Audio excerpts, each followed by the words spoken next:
over here on the white side, the Inland Empire's own Daddy Yankee, Eric Garcia. Thank you. So this is a very special episode, Eric. Do you want to know why? Why, Ray? Because we're unveiling the Shop Talk Boxing theme song. Let's play a quick little clip right here. I'm so anxious. You can find this. Go to the shopboxing.com. Go to the bottom, all the links. You will see the link to what is this at? The shop? SoundCloud. Oh, SoundCloud. Sorry. And on SoundCloud, you'll hear this special star here. Gia, the Shop Talk Boss. See, Gia, that's for you guys' ears. It's a little beautiful. Give us some listens, guys. Give us some listens. We're trying to get on the billboards. If this gets 1,000 plays, I'm going to do the remix to the song WAP. What are we going to call it again? So, as everybody knows, the song WAP stands for Wet Ass Pussy. And I'm thinking to do the song, it's going to be called Dad, Dry Ass Dick. Yeah. Oh, God. So, again, 1,000 listens, and I'll do that. So, let's go ahead and start it off, Eric. So, last week, any fights you want to talk about that happened last week? Oh, fuck. Who fought last week? This week, I know that Chavez fought last night. Chavez fought, yes. Against, RC. Yes. For the exhibition match. Yes. Chavez Jr. fought last night. He lost. He lost. Yeah, he lost. I turned it off. The first 2 minutes, I was like, awful. It was embarrassing, huh? Yeah, awful.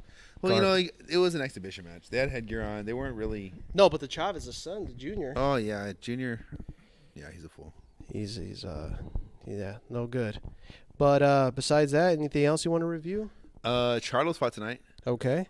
I heard they were really good fights. Oh, he won against what's his? The Russian, Dinkovich. No, Brockovich. Chernobyl. Chernobyl? I think his name. Yeah, I don't know. Yeah, I'm honest, I didn't watch it because I didn't want to pay the $75. Yeah. I think it's a fucking ripoff. Yeah. Like, you're trying to bring boxing back, especially like during this quarantine, and you're gouging the hell out of people that don't have the money. So I boycotted it, and I watched the Laker game. Go Lakers. They won. So now we're going to the finals. Oh. Yee. Nice. All right. So let's go ahead and start off with our segment, WTF Boxing. And you wanted to clear up some stuff from we're having a very deep discussion about our last pod, and you want to go ahead and clear up a couple of things. Yeah. So, like, I had made some comments about not having to have experience to know boxing, or that you had to be in there to know what you're talking about. And I didn't mean that completely. I think that there are two types, right? I'm saying, like, as a strategist, you don't have to have been in there. Like, you can tell people what to do from the outside, but just knowing what it's like to be in there and that rush and that speed, you cannot tell me what it's like if you haven't been in there. I see birds. You see birds? Damn. Anyway, I see guys like Dan Raphael and journalists and even some coaches that, and I talked about this last week, our last pod, and I see how they're training kids or they're giving their take on boxing, which is fine. And like I was saying before, you got these coaches that are training moms with their kids, and they're giving that 30-minute workout. These coaches have no experience in the ring. But it's okay because boxing is a great workout. You can get a good sweat. But when you're taking these kids to the next level, I'm not being a hater. I'm just saying that when you're taking these kids to the next level, you need to have had that experience because you are dealing with kids' lives and you could fuck them up, right? Yeah, and I think I pushed you a little last time to ask you, what is a criteria? What would be the criteria that would have to be checked off? In your opinion, give me 2, give me 3, give me something of the criteria that needs to be checked off for you to be able to be a amateur trainer or a boxer, or for professionals.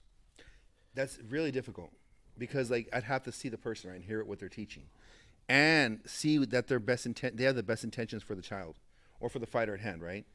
I'm not saying no names, but there are trainers out there right now that they are taking fights that their fighters aren't ready for. They're forcing their guys in, and I get it. We're in a drought right now. But I was always taught I'd rather wait another month, 2 months, if I'm not getting the fight that I want, than take a loss. Okay. Because in amateurs, you can afford to lose because it's a learning experience. You lose, but when you turn pro, that record is erased, right? Right. So like, when you turn pro, you're fresh, right? One loss can end your career. Yeah. Right. This is the kind of business it's in. It can totally ruin your record, and then you can't get opportunity in the next fights. Right. Right. Yeah. So like you have to really be careful how you handle these kids. And right now, being that we're in a drought, trainers aren't getting paid. Fighters aren't getting paid, so they're being forced to take fights that they shouldn't take. You got guys that are 6-0, 7-0, right? And they should be building. You don't want to be fighting the toughest guys at that low of a level, right? Right. So they should be building the records, but because these trainers want to get paid also, they're taking bigger fights because promoters need fights right now.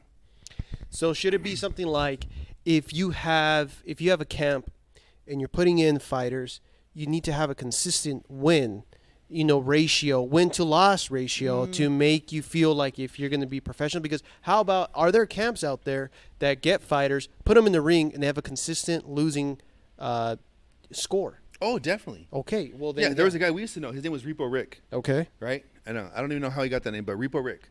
And you knew it. And there's another guy. I don't want to say his name, but there's another guy. His name was Herbie or Herbert, right? Right. He was a matchmaker. But you knew if they were in that corner was supposed to lose. There you go. Usually they didn't have any trainers. It was just they'd call in opponents, and that was the opponent. You wanted to fight their guys because you knew you were getting a guaranteed win. Yeah. Right? But that's the way it is. When I turned pro, they were trying to match me to stay undefeated, right? Except for my one fight, my loss. It was a horrible fight. I shouldn't have taken that fight. I was rushed into it, but that's another story. But all my fights, I was the main guy, right? You're bringing in opponents to build my record so I could look good, get to 10, 12, whatever, 15-0. Right. And then you match yourself against a higher opponent, get a better payday.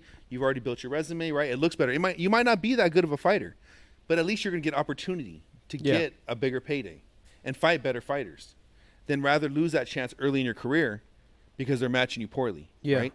And that just shows, like, you got to know that your team has the best intentions for you. So this camp, the Repo Rick camp, how would they find their fighters? I mean, wouldn't fighters know going into that camp, be like, yo, this is a losing team. They were the matchmakers. Repo Rick and Herbie were the matchmakers. So like they have a list of opponents, guys that are not looking to further their career usually, and they're looking just to get a payday. So like, just say I would make $1,200 my fight. Just say, right? Yeah. My opponent would probably make $3,000. Ooh. Because they knew they were going in to lose. Yeah. Right? So, but, that's what they'd have to pay extra to get their fighters the wins. You know what I'm saying? It's like even what's going on in Mexico right now, right? Everybody says, you see everybody going and fighting in Mexico, and everybody's like, oh, shit, that fool's knocking people out. Okay, first of all, to get a fight in Mexico has a great Hold on. Let's take a little step back. Okay, and you're saying about fixing fights, right? And I think in episode or round 1, Eric called it. The whole Canelo and Dazn and Oscar De La Hoya shit. Mm-hmm. You called it that basically what they're working on and what Canelo's biggest thing is that he wants to fix his own fights.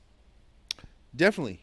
I don't know the whole situation with Canelo, but yeah, definitely. He wants his own fights. He played Dazn. Yeah. And I mean, it's smart. He did what he had to do, but I don't know if they gave him $500 million or whatever for so many fights. Right. And he did exactly what DAZN didn't expect it. They thought that they were going to sign Canelo. They were going to put him to these fights, and he was going to fight who they wanted him to fight, right? They were going to get the trilogy with Triple G. They're going to get against Demetrius Andrade. They're going to get him against Billy Joe Saunders. Then once Canelo signed that contract, it's like, I don't think so.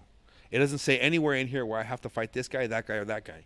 I want to fight who I want to fight. That's what the feeling I got with it, right? Yeah. I haven't seen you pointed that out. Yeah, you did. But we've been saying that, right? Canelo, I said this from the beginning. Canelo played the fuck out of DAZN, and now you see DAZN pull Canelo's fight, right? Yeah, it was supposed to be September 16th area at that time, around that area. Right. And they pulled the fight because they didn't clear it because he wanted to fight that. Oh shit, who was the guy he wanted to fight? Well, whoever it was, the guy was not. I'm not gonna say he was a bum because nobody's a bum that fights, And But you knew the camp. You knew the camp, the guy from the camp, right? Oh, that's right. Yeah, we were just talking about that. Yeah. Yeah. He was a, I think a Turkish dude. Right. He wasn't a bum or nothing, but he wasn't on Canelo's level. And the fact that Canelo took that fight versus not taking the Andrade fight or a tougher fight, which I wanted to see. Yeah. I was excited for a couple of the guys that were in the running, but it's just he wanted the fight that he wants. And I don't want to say, like I said, no fights are easy, but for him at his level, an easier fight, where he can showcase his talents and look good and get his fucking 25 mil, right? Or whatever. Easy he gets 30 street. mil. Just kind of go out there, show a little bit of his skills, and then get that check. Yeah, I had like a kind of like a mentor, like a fighter I looked up to. He's like a big brother, and he used to always say it was a free meal. He's like, dude, because he was always forced to take tougher fights, Chewy Rodriguez, and he was always like, can I ever get a free meal? Like, fuck, I see all these guys getting free meals. I want a free meal once in a while. You know what I mean? And that is what we call a free meal. You get it? Yeah. Make sense? Yeah, it makes sense. Do I have to break it down? Or No, it makes a lot of sense. And what you kind of used to see in the past is just say, like, there's a great fighter, and then another great fighter came up at the same time, but then great fighter number one had a lot of time pass by, and he was going to fight fighter number two. They would have put him up against somebody not that great. Like a quick little fight in between, him fighting the next great fighter, kind of saying, like, yeah, he's like a ready. warm-up fight. Like a warm-up fight. I remember that used to happen often, but, Yeah. you just don't see it anymore. Well, yeah, because De La Hoya used to do it all the time. When he fought Obakar, when he fought, like, in between fights, when he fought Sturm, and he was getting ready for, he should have lost that fight, but he fought Sturm, and he's getting ready for Bernard Hopkins. So, like, you'd get a warm-up in between. But now shit's changed, man. They fight whoever the fuck they want. Yeah. It's all about money. It's all about money. So, back to the politics, and you're saying in Mexico. Can I talk about it now? Now you can. Now you can move forward, because I know you're hot. You interrupted You're me. hot about that. So Mexico, fighters knocking everybody out, showing that they're great fighters. So back to what we were saying, right, and how building the record's so important. And coming up, I had to fight for my record, right? Yeah. I feel like some of my matchmaking was good. I had decent fights. But I never got no free meals. Like when it came to that, it was always we were fighting who. Well, I take it back. I had a couple good ones, but that's like I said. But like as far as the whole Mexico thing, people see people fighting in Mexico and they think, oh man, that fool's knocking people out, or man, this fool's 10-0. But you got to look at where he fought, right? And if you're fighting in Mexico, Mexico has a great gig going, and you used to sacrifice some kind of pay if you wanted to fight in Mexico in the past when I was fighting. Right. Instead of making your 2,000 or whatever, you're making like maybe 400. Right? Oh shit, that's a huge pay cut. Yeah, it is. But you would know you were going to knock these guys out. I see. Right. Yeah. Now Mexico got smart. These promoters in Mexico got really smart. They're charging you to go out there. So like me, just say I want to make a comeback. Just say, right? I want to make a comeback. I'm going to call a promoter in Mexico and I'm going to say, hey, I want to fight in Mexico. I want to get a fight, right? They don't even ask you about opponent selection. It's a guaranteed win. They're going to charge you. It's $600 right now, right? Yeah. So if you know anybody that's fighting in Mexico at this moment, nobody is getting paid. They are paying to fight out there, mostly. 9 out of 10. Really? Which is a great gig. I get it, right? Me being a manager, having fighters, I would love to, if I say I have 10 grand right now, and I want to get my 2 fighters or whatever, 3 fighters I got, I want to build up the record. So I want to get them 10-0. So I go and I drop all that money and say, hey, I need them 10 fights each. That's 30 fights total. I'll give you 10 grand to the promoter. Get us those wins. I mean, that's what you see. There's this kid, I can't remember his name, Joseph Landeros or something like that, whatever. And he was like 15 years old fighting in Mexico. And you see him like hit the guy in the elbow and the guy would like fall to the ground and stuff. Right. Those are paid fights, right? They're made to win those fights. Yeah. But it's like I said, it's a great gig because like me being a manager, I take my guys out there, I put all this money out. It's an investment. Okay, no, I'm gonna go another direction. I put the money in myself. Yeah. So I want to get 10 wins right now. Okay, I'm 5-1 as a pro. So I say I want to get to 15-1 so I can maybe get a big fight against some kind of champion right now. I'll be a challenger. They'll think it's an easy fight, right? Whatever. So I build up my record. So I take out 10 G's and I fucking invest it to this promoter. I get to 15-1, right? Even though I fought a bunch of bums out in Mexico, a bunch of waiters, right? Right. It looks great on my record. I'm back to 15-1. And so when I come back to the States, people are gonna see that. I'm gonna probably get a $30,000-$40,000 payday if I'm fighting somebody tough. Maybe more, right? So I get a big payday. So that in 10,000 turned into 40, 50,000 on a payday, and I'm getting a title shot maybe at somebody big, right? Yeah. So and I get a chance to showcase myself, and even maybe win. And even if I don't win, I give a great tough fight to this guy. It builds me up for the next one where I get another fight against another champion, right? Oh, he gave this champion a tough fight. Let's see what I can get him, if I can get him out, right? So that I've already set myself up for like 3, 4, 5 more fights of upcoming fighters. So it's an investment, but also it just shows how rigged the game is because everybody that's going to Mexico is just building records. Devin Haney, they're all paying to get fights, and they're paying for wins, not even fights. Yeah. And then they come back to the States and they look like superstars. They're the next big thing. So basically, in the beginning of it's all about the record. You got to pay to get that record to be able to put you on the main stage to get better fights. But yeah, okay, you understand? That. I know. Yeah, I definitely see that. Kind of right now, kind of going like a Ryan Garcia type of thing. Oh, definitely. He doesn't have great fights. But the good thing with Ryan Garcia is he's fighting in the States, so his fights are more credible. Oh, okay. You know what I'm saying? Yeah. So he's fighting in the States. He's not fucking going to Mexico. He's not. I mean, you are still paying for wins to a certain extent, right? I mean, I remember when I fought. Who did I fight? Oh man, I was supposed to fight a guy when I was fighting with Thompson, and the word was like I was gonna get like 2,000, maybe a little more with ticket sales. And I remember the guy was coming down, and they were saying like, dude, he wants 4,000. We got to pay him 4,000 to get him out here. He was like from Idaho or some shit. Yeah. But the problem was we had to cancel the fight because he didn't pass the drug test. So think about it. Really, I am paying for my win. But the thing is, me as a fighter, I'm still getting paid. Like if I go to Mexico, I'm sacrificing my entire check. Yeah. So you still pay for your fights in the States, but your promoter handles it, and they still pay you. Makes sense. But you can get some bomb ass tacos though. Shit, or fucking some pop on the top of the hill. Oh, listen to episode 3. I ain't going to TJ. Fuck that, dude. I've been hearing some crazy shit. Like they're what? kidnapping people out there. Promoters are setting up fighters at the moment because they know that you're coming loaded with money. Yeah. So after you fight, they're robbing you. No way. I talked to a couple. They leave fighters. the gloves on, so you like try to Bro, like, run. no. The guy said before the fight, first they came in, cleared him out. Right when he was about to go on, he fought. Then when he got out, he saw them all following him when they got on the train and stuff. Robbed them again on the train. Took all their money after they went to the hotel or whatever, you know. What? So like, bro, Robbed twice. in one night. But he got his win though. Fuck. So he's 1-0. What can you do? Yeah, you're in different territories, some shady ass territories. So what can you do? Fuck, man. So in the past, when you had, did you have a voice when it came to fighters or who you wanted to fight, or was it all in your camp and your promoter and all that? Well, when I fought with Garcia Boxing in Salinas, Yeah. no, I had no say in anything. But I felt they were going to take care of me. More than likely, right? Yeah. So I trusted them. When they said I was going to fight, there's a couple fights I was upset about. I remember when I was going to fight this guy, something Turner. Tina? His name was something Turner, yeah. He was out of Washington, and he was 4-0. And I felt, in my mind, I wasn't ready, which was a dumb mentality. I should have been I was better than the guy. But I felt that I wasn't ready. And they ended up pulling me from the fight, so we didn't even do it. But and then when I fought in San Diego, I was really sick.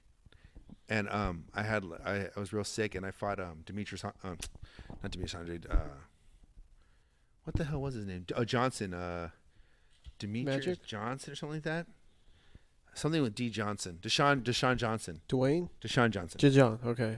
And that was a tough fight. I was sick, and I dropped him in the first, and that's the only reason I won the fight. I probably would have lost if I wouldn't have. But no, I had no say. Why were you sick? Well, you had chorro? Yeah, I was really sick, bro. Yeah, I was throwing up. What did you eat? Or it's like a whole Michael Jordan type of thing? Did you eat pizza? Yeah, bro. You know, I just thought about it. I was Michael Jordan. You were Michael Jordan. Dog. Like full. Like I was sick. I was throwing up like 2 days before weigh-ins. I remember like drinking some Sprite. I was so sick, trying to find any ways to like rehydrate, because I was really low on weight. I was like 145, like shit, a week before the fight. Yeah. And I remember telling Sam, the son, that I wasn't feeling well. I was really sick. I was throwing up. I remember being in the mall. We were at Fox Hills Mall. Okay. And we were shopping for the fight. And I remember like, bro, I'll be right back. And I ran upstairs. I remember just, oh fuck, I was so sick, throwing up and stuff. And then I don't know why I like fluctuated in weight. I was having trouble making weight that day. So I remember running on the treadmill the night before weigh-ins, then running like 3 times in the morning again. I was just, oh, it's fucked up. I don't know what happened. But I fought my ass off and I won. You won? What a comeback. Dropped him. Comeback. Just like Jordan, man. And I got cut pretty bad. Mexican Jordan, yeah. I got cut right here on the top of my head. Was bleeding everywhere. Yeah. How's it feel like when you're bleeding and fighting, like that blood pumping? Was like squirting out, adrenaline pumping? You just don't. There's one thing I remember from that fight. I remember coming back in the third round, and my coach telling me, "You need to win this round, or we're gonna lose the fight." Yeah. And I was like, "Fuck, okay." And I just remember like fucking standing up on the stool. I still felt kind of sick, and just going and unloading on this dude. I remember just like throwing like 4 or 5 punches, just boom, boom, everything connected. Then I rocked him. I had him hurt, but like I said, I was just weak, bro. It was fucking horrible. And even afterwards, I remember saying like I couldn't get off and this and that. My manager telling me, she was like, "What's wrong with you? Why couldn't?" I'm like, "I'm sick, dude. I told you guys like 50 times." Yeah. But like that was the hard part too, is because we had other fighters on our roster, and they didn't want to burn bridges with the promoter. It's like see, I'm a fighter first mentality, right? Right. Because I fought, so I take care of my fighters. I'm not gonna lie, I probably would have pulled out my fighter, but usually people. Okay, so this is the difference, right? So like my team were great strategists, but they didn't know what it was, the punishment you take in there. I don't really know if they understood to that level, right? So like it was like, you're fine, you can fight, right? It was always like, oh, you're okay. Why can't you do this? Why can't you do that? No, you're good. Go ahead. But that's the difference. Like, bro, I know what it is. I felt those punches. I know how your body responds to certain punches when you're not well. Yeah. And I know that can end you for the rest of your life. Like, bro, you understand like the headaches that I went through and fucking the vision and I went through a lot of health, not mental, but health issues, right? Due to boxing. Yeah. And so like, like like you said, criteria, right? So like you got to understand who's really there for you and who isn't, as far as like as a trainer. You want to talk to as a parent, you want to talk to the trainer and be like, "Okay, so what are your intentions with my kid, or like what does my son have? What do we got to do here? You want like with anything. We talked about this last time, like a doctor, right? Because really they're handling that your child's life. Right. Or your life. They are. Yeah. I mean, you're putting your kid in the ring to get punched in the face. Yeah. So but if you're coming with me, you're not putting your kid in the ring to get punched in the face. You're putting your kid in the ring to win. Because that's what I teach. Yeah. Right? I'm not looking to take punishment. I'm looking to move our feet. Like I was saying last time, create space. I'm looking to get out there with the least amount of punishment as possible. Because we do have life after boxing. And most trainers don't understand that, because most trainers don't know what it is to be in boxing. You know what I'm saying? And I get it, and I want to go back to that. There's nothing wrong with that. But then you got to educate yourself on what can happen to these kids if you put them in the wrong situation. Yeah. But anyway, back to what you were telling me about control over my career. So yeah, with the Garcias, I fought with them till I was 3-0-1. I had zero control over my opponents. I just did what they told me. I had zero control over anything in my really, like it was like train, go to the room, go to sleep. They would let me go places. They'd send me on vacation. So like the life was good. I'm not saying it wasn't, but I really didn't have control. I was just doing what they told me. Yeah. When I came to Joel Diaz, I had full control, because Joel was about like, you want to be here, then I want you here.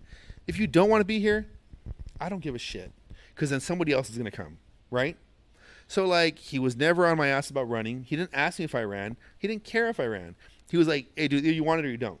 I'm not wasting my time." Yeah. And he used to always say this saying. It was genius. And it's like, and he used to always tell me, everybody wants to live the life of a boxer without actually living the life of a boxer. It's true. And that meaning is everybody wants the fame, they want the glam, right? Oh, I box. Oh, what, you box? Shredded. Oh, look at me, right? Yeah. But really, the life of a boxer, and being out, taking pictures, right? Yep. But really, the real life of a boxer is being in a fucking room, getting up in the morning, eating, going and running, coming back, resting, going and training, having lunch, resting, going and run again, and then going to sleep, right? That's the real life of a boxer. And that's why I was perfect. Everybody wants to live the life of a boxer without actually living the life of a boxer. Yeah. And it's so plain and simple, but it's like right on, Yeah. And Joel was a great coach, because I remember my first fight back with Joel. That's where I rushed into my fight and I lost. And that's why I always tell my people, because I was so fixed on proving to my old team that I could bounce back without them, and proving a point, right, that I really put myself further back, right? I was so eager to go further. I really put myself back, because I was ahead of my. I was like, how do you say, like I was ahead of my feet. You know what I'm saying? Yeah. You put the cart before the horse. Yeah. Or Okay. the Yeah. Right. fucking- And so I was pushing, and I took the fight. Long story short, I had a broken hand. I had fought almost 3 fights with that, right? 3 fights with a broken hand. Yeah, it was fractured, so it wasn't like Fractured really hand. broken. But I remember it would swell my wrist. I remember all the time like putting it in because it would hurt so bad. I would like put it in the air conditioner as I was driving and stuff. And they would even ask me like, "What the hell's wrong with you?" Like, bro, like my fucking hands are fucked up. And I remember like doing push-ups, it would hurt, but I didn't think it was fractured. Well, they said that I kept hitting it, and it was continuing to break pieces. So anyway, I came back home and I had to get a cast on.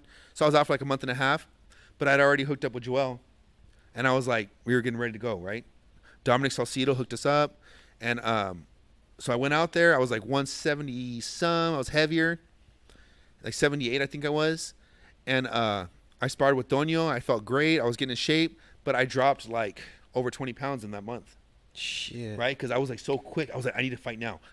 Just give me anybody. I don't give a fuck. Right. I'm going to do okay. You're hungry. I was hungry. But like I said, I was pushing ahead, right? I would have rather taken that time off and not fought and gotten better than rushing into that fight and losing, right? I'd never been down in my life. I got dropped because I dropped the weight the wrong way. Yeah. I wasn't taking the punches right. I was stinging all over my face. I had never felt like that ever from a fight. Like when you would hit me, I remember feeling my head like stinging. It was weird, right? And of course, everybody's like, we probably had something in his gloves. I was like, no. It was all me. Because this guy I fought was no good. Right? Yeah. And he not only actually went that, to you Mexico. weren't mentally ready. No, I not was only just rushing. physically, not mentally. And So then- it's a lose-lose. Yeah, and then Joel took off for 2-3 weeks with Timmy because Tim was gonna fight Kendall Holt at 140 for all the belts. So I had been sparring. We were doing good. Then Joel takes off, and I was training with another coach just kind of watching over me, and I wasn't getting the work I should have. I just, like I said, I rush into everything, right? And that's what I always tell these kids about. Find someone that has the best interest for you. And to Joel's, I'm gonna go back again. And to Joel's credit, if no trainer has ever told me this, he said that he took full credit for my loss. We didn't have this talk after, and he was like, I remember I tried to pay him at the end of the fight, and he was like, "Nah, don't give me nothing. I don't want your payment. Like you, just get back in the gym, and we'll work." And I was I was just depressed, and I was so angry. And I remember, this is a memory I have. I was in the hotel room. My wife now, my girlfriend at the time, was there. My 2 of my cousins and my sister were there, and I was crying like a fucking baby, right? Yeah. And I just remember my phone ringing, and it was Eloy.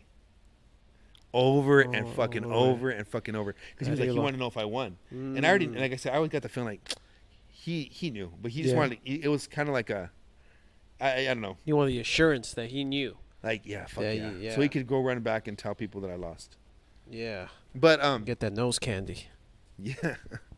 But, so like, that's the biggest thing is like, take the time, find someone that's going to really be invested in you and really care about your well-being. Because when it's over, I mean, you rush into it, you're actually going to put yourself further back than you are further. You get me? So go into a camp that has a winning streak. That means that they have their fighter's best interest, okay? Have years of experience. And what about big dick energy? Do you want that energy in the gym? Yes, I do. You want that in your corner. So we got that. The trifecta of a good camp. All right? We got 2 out of 3 here. All right. So did you already talk about Ruben Villa? Okay, so Ruben Villa. Yeah, Villa. He's actually Sorry. from my old team, Garcia Boxing. Shout out to Ruben. And he's fighting Navarrete in 2 weeks. Okay. I'm really shocked at how many people think this is going to be a tough fight for Ruben. Right. The only way I see it being a tough fight for Ruben is if he's one-dimensional. And that means, like, if he has 2 directions to go. Navarrete is going to come and want to bang. We already know that because Navarrete isn't a boxer. So either Ruben's going to be too heavy boxing, constantly giving up all the space and allowing Navarrete to close the space, right? Because sometimes mentally, if you walk into the ring, right, you walk here, and all of a sudden your first reaction is to start backing up. You've already given him that momentum to come forward, right? So sometimes you got to stand your ground a bit. So Ruben has 2, like I said, the Garcia Boxing, they're boxing first. That's where I learned that from. I learned about boxing from them, right? They love to box. They love to create space, right?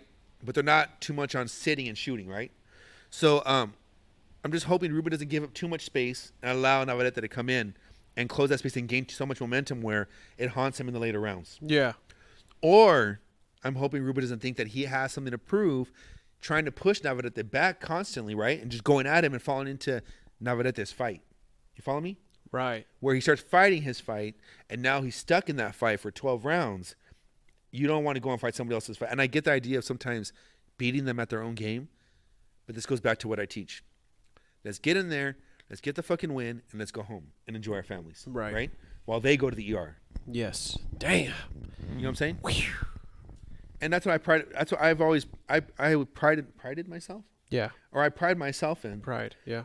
When my fighters, and when I was even boxing, they went to ER, right? Right. I mean, and let's be honest, I never fought at the highest level, so I can't really speak too much on it. I only fought 4 rounders, and I only fought 7 fights, right? Right. But never was I in the ER, right? I was going and enjoying dinner with my family, right? Celebrating or whatever, or crying in the room, when trying not to answer Eli's phone calls. Eli's phone, a little cry sometimes. Yeah, I cried shows. Oh my god, I cried for like a week. With boogers? Did boogers come out like? No, do the whole. I don't think I had any boogers. Did you do the whole? No. I know I was crying though. I cried. Now, when you would win your fights and go eat with your family, what did you like to eat? Was it something very specific? Okay, so I did have this. This is really my grandma, my dad's dad, my grandma Helen. She makes a fucking killer lasagna, right? Ooh, okay. But it's not like American style because we're pretty beaner. Yeah. But it was really, really good. Instead of pasta, it was tortillas. What? Instead of like the pasta. No, it's layers, like it's it a was real tortillas. lasagna. Oh, okay. Well, lasagna's not even American. It's fucking Italian. My bad. Yeah. But we she made it better. Her own style, but it had like her own twist to it. America right? first. Yeah. America first. I saw that. And so I had to have my lasagna, and then my other grandma, my grandma Nora, who was my manager in the later part of my career, which we never got back to. Yeah. But I had control making my fights because I would go through her. I let her speak for me. She didn't know much about boxing, but I'd be like, Grandma, this is the guy I want to fight. If they don't give it, tell them we won't take a fight, or we find somebody else, right? And they would get pissed at her, but she's an old lady, little old lady. She's like 4'11", and they dealt with her better, right? Anyway, so back to that. But then my other grandma Nora, she would make me albondigas. Ooh. Oh, dude, and she makes them different. So it's not like the ones we see with with the zucchini and. She would make it with like some rice in it. Okay. And it was like, I think it was like a tomato sauce a little bit. All right. A little thicker sauce then? Yeah, with the albondigas, and then with some potatoes in there. Okay. Bro, I'm telling you. Fire. And green beans she had in there. Did you eat it with tortillas or no tortillas? No, just I would soup, just put salt and just soup. Bro, I'd go to like 6-7 bowls, bro. No lie. If I was a professional fighter, after every win, I would have a fucking hot pocket and a glass of red wine. So a hot pocket and a glass of red wine? That would be my winning meal.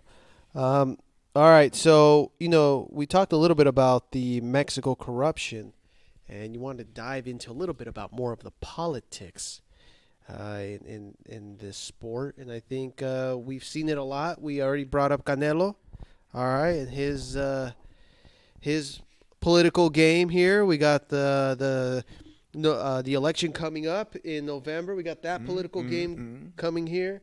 We got the politics in Mexico. So how do you see the state of just boxing in general when it comes to the politics? Like, how? Well, I mean, it's always had politics, and it's always gonna have politics. Yeah. So like, I feel like the state of boxing is good. I know everybody that talks shit on it is usually someone who's not really a boxing fan. Yeah. Like, yeah, there's things I don't like. Like, I was even saying, I don't know if I said this on here, but like, I don't watch fights no more because I have no interest. Right. They're giving a shit, and they're overpricing. Big time. But it doesn't mean I still don't follow the sport. Doesn't mean I still don't I'll watch the highlights, or when the fight's the next week, I'll watch it. But there's nothing I'm really, really interested in at the moment. That's why I don't want to sound like I'm uneducated or like I'm not just like, because every time they ask, have you seen this fight? I didn't watch it. Well, it's not that. It's just because I'm not interested. It's not a good fight. It's not a good fight, no. If it's a good fight, I'll watch it. Right. Like even the Charlos that fought tonight, I didn't watch the fight because it wasn't interesting to me. I knew the Charlos were going to win. I'm telling you, I'm like, dude, I even said Charlos are going to win. Like, come on, dude, they are not going to allow the Charlos to win to these two dudes. I know. And lose to these two guys. Hey, but that guy, the Domachenko, oh, you're gonna get me started right now too. Okay, who did Domachenko beat? he almost won against Triple G. Oh though. my God! He almost. Well, that was a good fight. Wait. Who did he beat? I don't know. Okay, that is perfect. He beat Radiation. He beat Radiation in Russia. Okay, no, you're right though. Hear me now. See what I'm saying? So like, if I went to Mexico right now, Yeah. and I invested 10,000, I got 15 fights, 15-1, right? Yeah. And I come back and I almost beat somebody of a higher caliber, Yeah. who isn't even a higher caliber. Sorry, no, sorry, Triple G, but he's not. Who has Triple G ever beat? No, he just came on the scene all of a Right? sudden. Okay, Yeah, that's so- why. And that's what I that's always what I'm told saying. people. But- Who is Triple But G? for you, he always came on the but scene. for Everybody you, jumping on the the stage. regular boxing fan who doesn't Regular really hasn't been in boxing. I Right? don't know anything. I don't know anything. Yeah, For you, the people don't know shit. I don't know shit. I don't know a goddamn thing.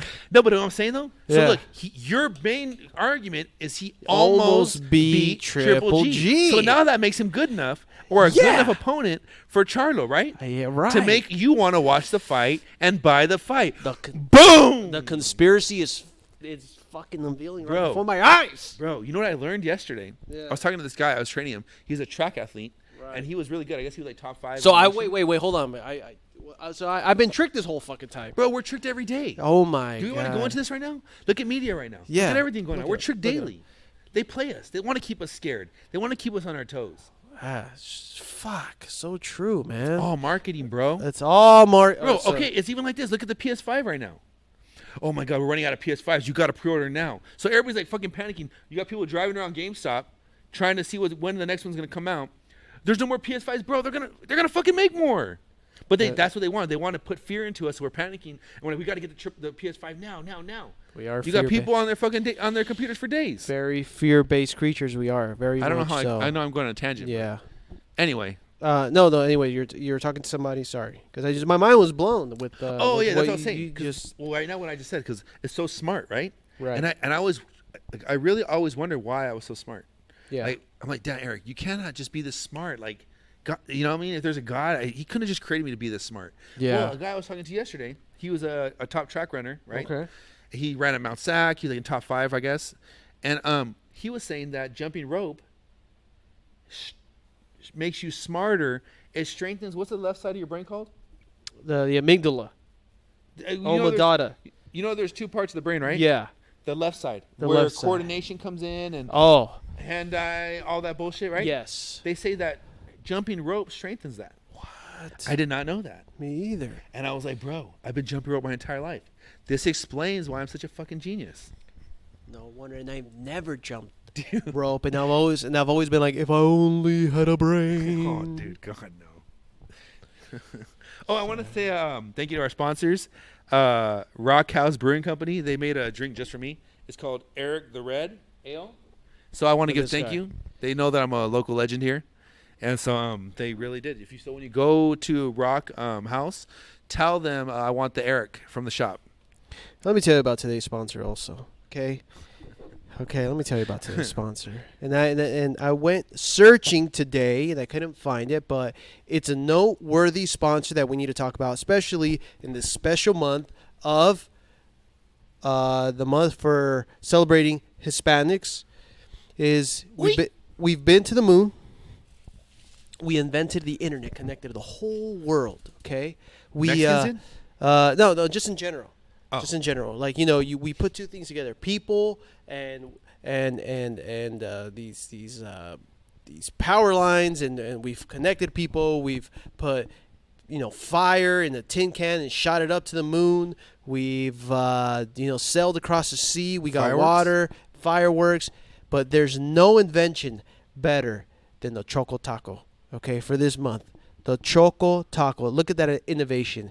It's a wafer hard shell crust with ice cream and chocolate toppings. What a better innovation. I mean, can you top that? When I was dating my wife, I used Yeah. to call her my Choco Taco. There you go. You see?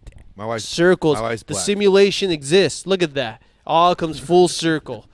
All comes full circle here. Not anymore though. Not anymore. What do you? Well, no. That was a long time ago. Okay. Right here with my Way to change the subject. yes. 'Cause I don't want to get too inappropriate. Eric has been telling me a lot of stuff that I've been getting too inappropriate. Yeah, my grandma's mad. My mom's mad. I don't know if they're mad, but I try to control it, but I have Tourette's when it comes to like nasty shit. I just can't stop. I'm fucking disgusting. My mom hates me. I hate myself. I mean, let's see. I put good for wins, but I don't know what that means. maybe Mexico. Good. Oh, Now it's okay. time in Mexico. Yes, It's good for a win. It's good for your record. There you go. We already covered that. But another thing is sparring. You've been doing a lot of sparring lately. I have, and I've been having some fun. I've been fucking everybody up. Ooh. But here's the question: have you been fighting noteworthy opponents? No, I haven't. No, there you go. Because there are none in this area. Well, I'm just saying for real. It is what it is. Did you see today on Twitter? I called out 2 opponents to step up to the motherfucking plate to come catch these hands. I did Okay, see that. did you see that? Jimmy Kimmel. Okay, Jimmy Fallon. If y'all want this beef, if y'all want to catch these hands, hit me back up on Twitter. Speakeasy yeah. Trader. What's up? Aren't they like going through some controversy right now Are they? for some racist shit or something? Oh, because they both did blackface. Really? Yeah, I'll fight them. I'll fight them in blackface or no blackface. I don't give a fuck. They're gonna have whiteface before, but blackface after. That's Dang. what I'm saying. That's what I'm saying. Woo! After what you do to them, Come catch these hands. they're gonna sit on their face. Oh my god! Let's not go there, but we can if you want to. All right. So you've been sparring, having a very good old time. I know that your sparring times. First of all, let's take a step back. Where is your gym at? I am in Upland, California, off of Central 9th Street, 56 North Central, the shop Strength and Fitness. Yeah. And your website? Oh, theshopboxing.com. Follow me on Instagram at the shop fit. Yeah, that's it. Okay. All right. So talking about sparring, I know you put a lot of information out there in regards to social media, but boxing is a competitive sport. Boxing is not only in the ring is it competitive, but also when it comes to from gym to gym. And how do you feel? How do you feel you're stacking up to local gyms? How do you feel you're stacking up to competition? Where are you on the map when it comes to as far as being a superior gym around you? Are you at the bottom of the totem pole, or do you put yourself at the top? As far as my knowledge, I'm at the top. Ooh. And this isn't like a knock to anybody. So like I get it. Because I see a lot of people even on Instagram, and they're doing my drills and they're not doing them correctly, first of all. Yeah.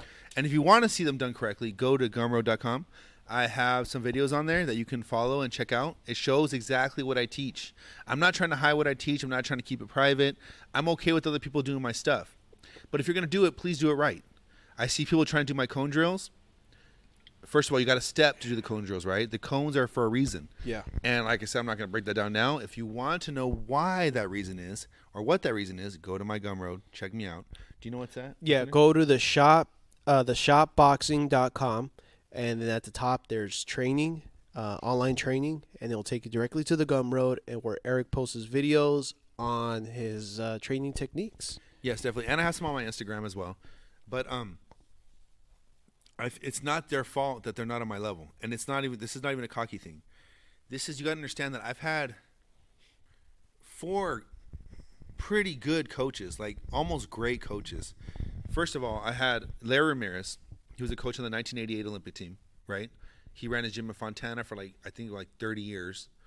His son, who's an asshole, Frank Ramirez, runs the gym now in Fontana. The guy's a piece of shit. But don't let that reflect on Larry, because Larry was an amazing coach and a great person, to me anyway. So Larry Ramirez, amazing coach. So you got to understand, he started me. Then from him, I went to Bob Davison, who was he was running gyms for Emmanuel Stewart, right? So I got to meet Emmanuel Stewart through him. I met Vitaly Klitschko. I met a lot of great fighters through Bob. I was in the Mosley camp because of Bob. And Bob was amazing. He passed away when I was 16 to a botched hernia surgery. But Bob was badass. He was a white guy. Dude was great.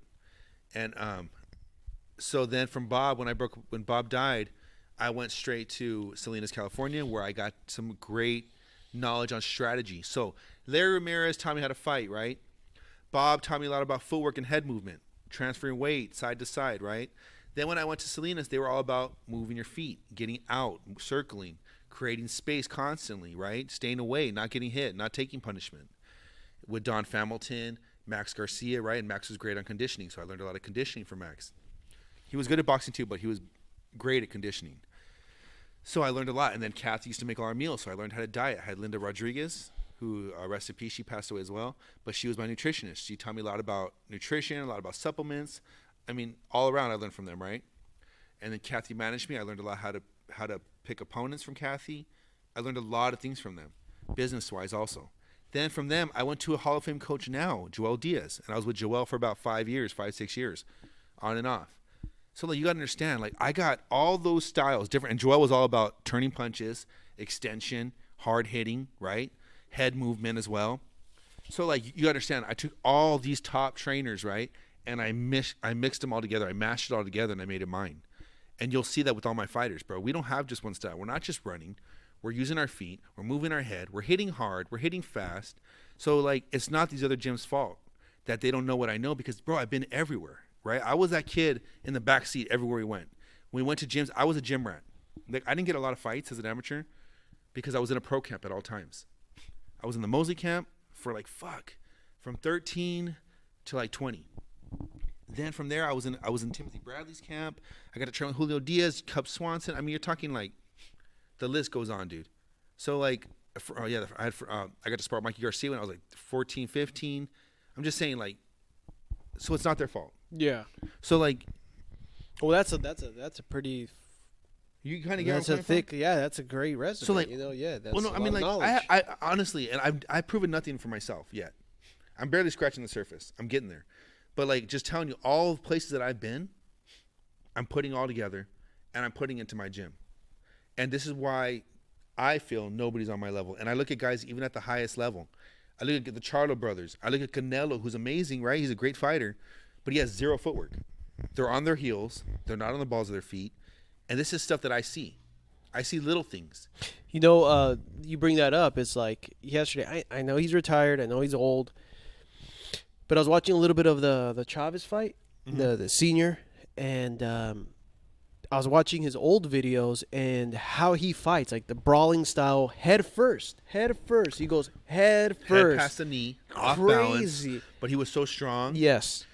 And even yesterday, he showed it in the scrimmage, or same thing, just head first, and you're like, holy shit.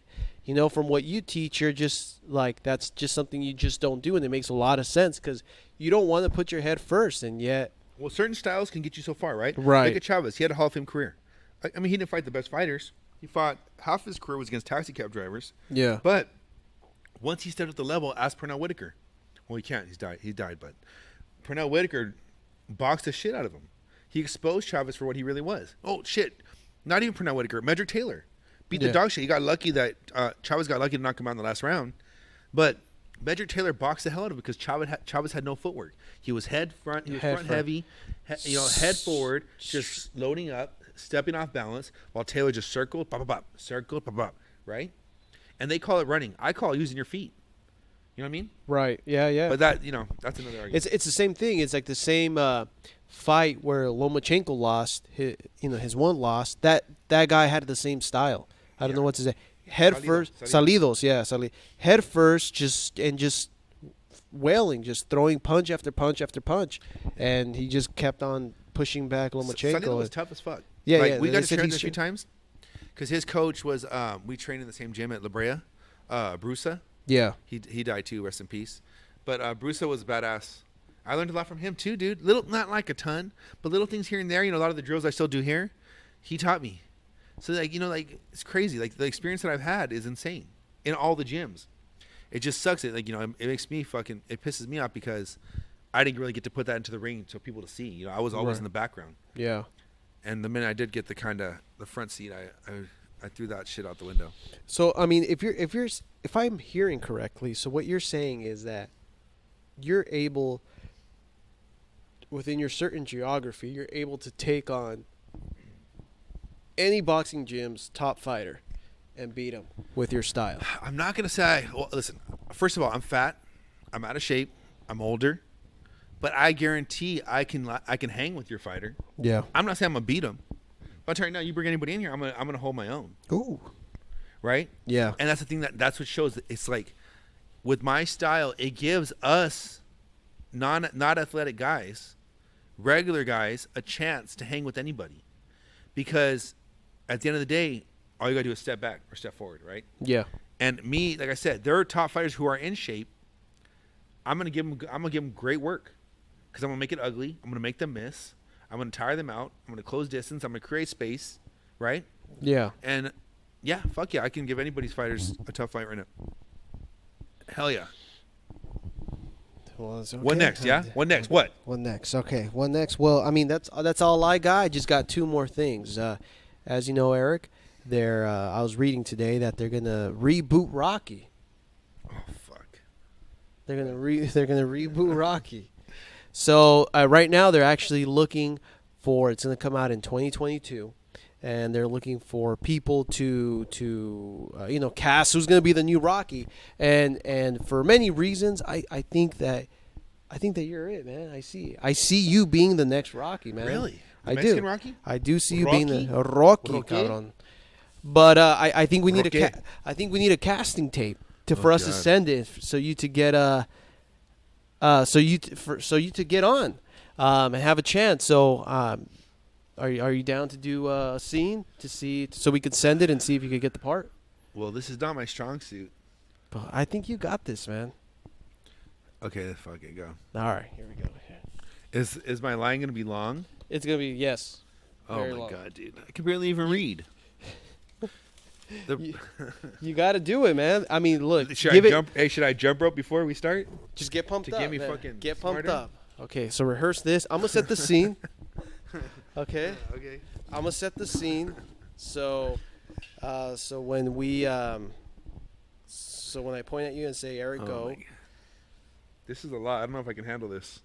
So when I say Eric, go. You just give it your all, man. Give it all you can give, and then I think you have a great shot. Okay, so here we go. So here's the scene. Ready?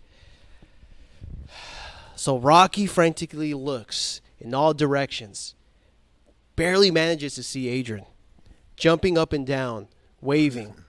The crowd is carrying him away. He attempts to lower himself, but the crowd won't permit it. So Rocky instead turns and begins to climb across the people, head down and shoulders. He resembles a man trying to go up a down escalator. Okay. People are jammed so tightly together, Rocky manages to crawl across them and yell. That's my cue? That's your cue. Adrian! What do you think? You got that shit. You got that shit. All right, here we go. Before we go, we got a joke. Okay. That was tough. Not going to lie. I was a little nervous. Why is it called boxing? Why? Because fisting was already taken. That's good. I like it.